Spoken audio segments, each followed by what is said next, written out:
is CBS 5. It's Anjanette. Hello? Hello, this is a collect call from Brandon. an inmate at the Sheboygan County Jail. To accept charges, press 0. To refuse charges, press 1. To prevent calls from this facility, press 6. For a rate quote, press 7. Hello, this is a collect call from Brandon.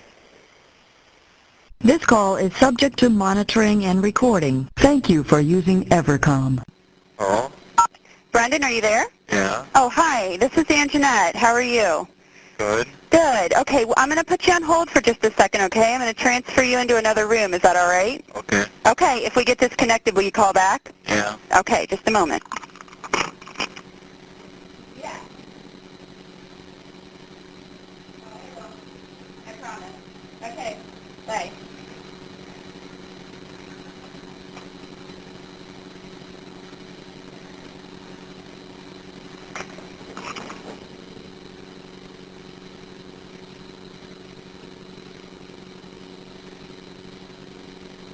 Brendan, are you there? Yeah. Hi. We've never met or anything. My name's Anjanette, as I was saying. Yeah. I work at Channel 5. I'm a TV news reporter. I just want to be clear with you. I want to ask your permission to record our conversation. Is that okay? Yeah. Okay. So you are granting me permission to record this conversation. Is that correct? Yes. Okay, and I've started the tape, and I'm going to ask you one more time. Brendan, do I have your permission to record this conversation? Yes. Okay. Brendan, how are you doing? Well, not really bad, but I can't see none of my friends. Do you see your mom? Yeah. Mm-hmm. Now, Brendan, I was just wondering, your mom was saying you want your side of the story told with all of this. I know you got arrested on March 1st, and the police said that you told them, you know what the police said, that they said that you told them that you and your uncle killed and raped Teresa. Yeah. Mm-hmm. What is your side of that story? What do you have to say about that? You said you want your side of the story told. Well, my story is I came home from school at 3:45, started walking down the road, and me and Blaine were talking about who would get the phone first to call our friends, you know.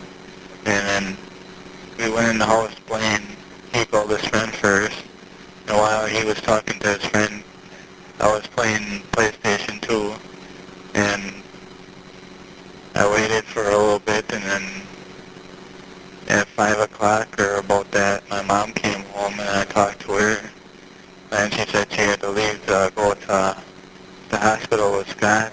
Mm-hmm.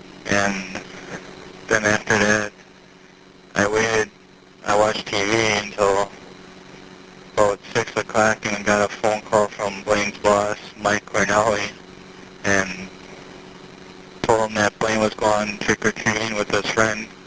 And after that, I watched TV until 7, and Steven called, and he asked me if I wanted to come over to the bonfire, so I told him I would, and I did, and then he told me that I was gonna help him clean up the yard, so we did it, and we picked up fan seat, wood, and some tires for the fire, and we picked that stuff up, and then we brought it to the fire, then we threw some of it on, and then we went into the garage, and there was a puddle on the floor of some reddish black stuff, but I didn't know what it was from, but it was like, I don't know, it was like probably 5 feet by 5 feet puddle or something, and so I cleaned that up with some old rags, and we threw the stuff in the fire after that, and then we sat there watching the fire, and then we threw some of the stuff on, and my mom came home at 9. Then she went into the house and called Steven on his cell phone it was safe to tell him that I was supposed to be home at 10 o'clock and that if I had a sweater on. And so we waited for the fire to go down, and then he told me to go home to get some sleep for school tomorrow, the next day. And after that, I talked to my mom a little bit, then went to bed. Well, you said you were hanging out in the house with your brothers. Yeah. Which ones were those? I know you have 3 brothers. Well, Blaine was the only one there. Oh, okay. Oh, because you guys came home from school. Yeah. Okay, that's what it said in some papers they had in court. Yeah. So you said you guys were hanging out in the house watching playing Game Boys and watching TV. Yeah. What were you guys watching on TV? Some music videos. Oh, okay. Like what station is that? Channel 333. Oh, okay. Like, I don't know, VH1 or something? MTV. Oh, MTV. Oh, yeah, VH1's probably like, for somebody more my age, probably like a little older music and stuff like that. Okay. Well, and you said you didn't even go over until Stephen called you? Yeah. And that was 7 o'clock? Yeah. Well, where do you think the cops are getting all this stuff about you getting off the bus and getting the mail and stuff? I don't know. No? But I didn't do that because I never get the mail, and how can I ride a bike because I don't got one? Because mine's junk because my gear gauge is busted. And you didn't go over to Stephen's house at all after school? No. Well, where do you, when the cops were talking to you, because we haven't seen that videotape, they said that you are the one that said, you know, you saw Teresa's car in the garage and the fire pit going, there was a big fire in there and everything. Well, the fire was started before I got there. But when you got home from school, you didn't see the fire? No. And you didn't see Teresa's car in the garage? No. So how did this all go down that they said you said all this? Well, they, said some stuff, and they asked me if it happened or not. But I would say, sometimes I would say no, then they would say I was lying or something. But that one cop, he was up there testifying, he said you provided all the detail. Not really.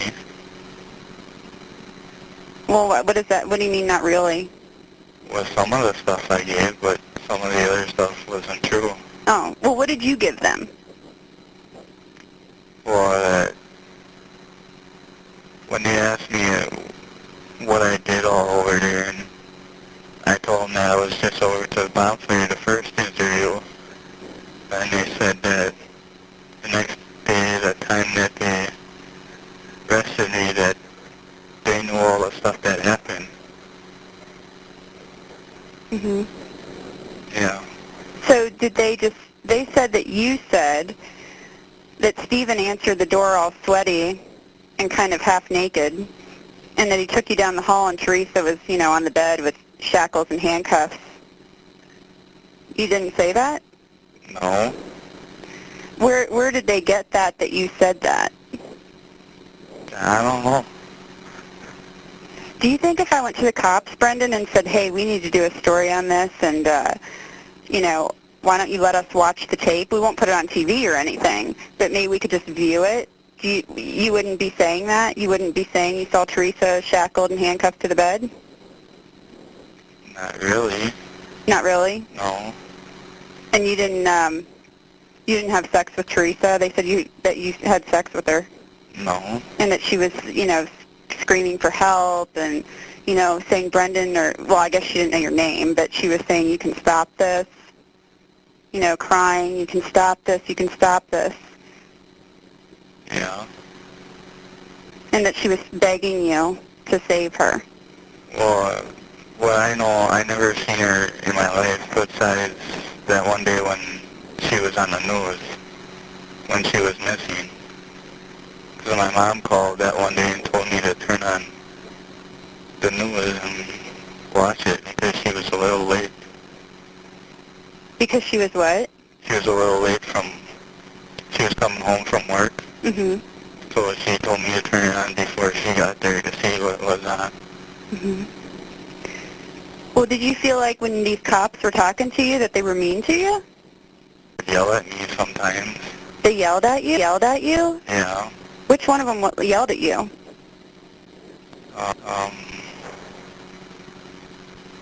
I can't remember, but the one who's up north when they interviewed in November, one of them swore at me.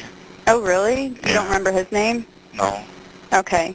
But the guys that interviewed you, you know, when they said that you told them all this stuff, Yeah. there's like a tall guy and like a short guy, Yeah. I think. He's got kind of balding.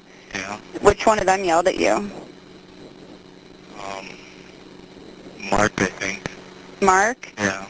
Okay. And the judge, what did you think about all that stuff the judge said? The judge said he thought they, you know, were nice to you and everything. I don't know, maybe he's lying or something. The judge? Yeah. He said he watched the tape and everything. I don't know. You don't know? No. He said he saw it, that you willingly said that, you know, you participated.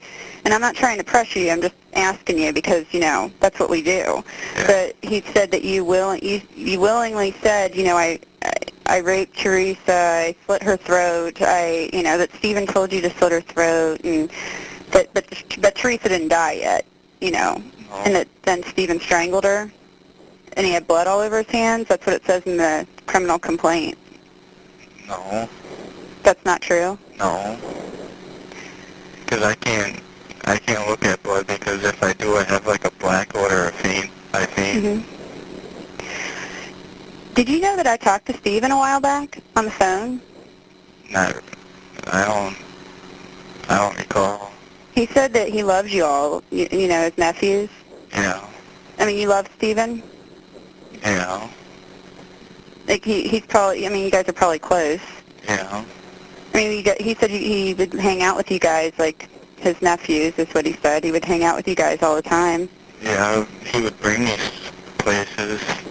Like, he would take me out to eat, and he said that if I would help him with this, he was fixing cars, you know? Mm-hmm. He said if I would help him, he would, later on, he would help me find the car.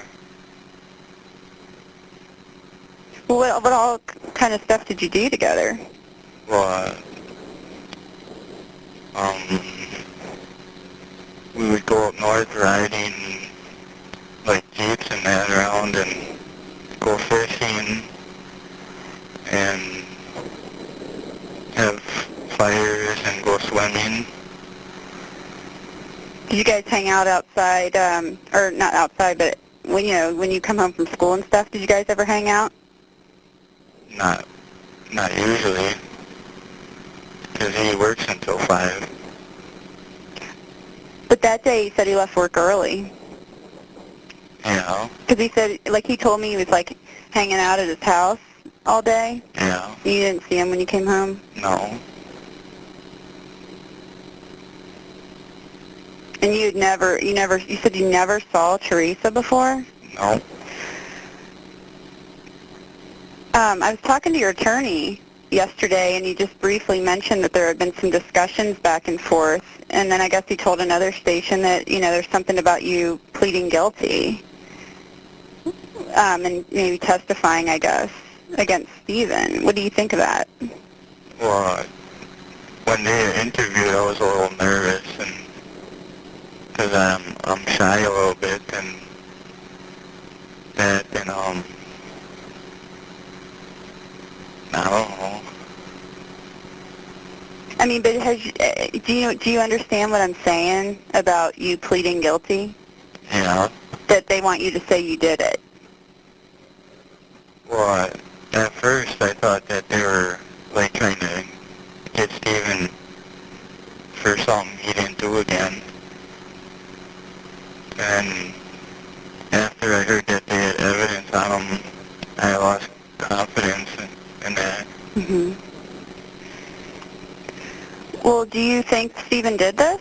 You have 1 minute left. Not really. Brendan, they were saying they have some evidence that corroborates your version of events, that you took part in this with your uncle. Yeah. What do you say about that?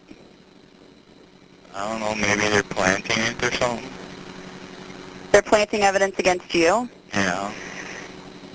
But But if I were to watch that tape, Brendan, would I see you saying that you raped Teresa? I don't recall. You don't remember saying you raped Teresa? No. And that you slit her throat?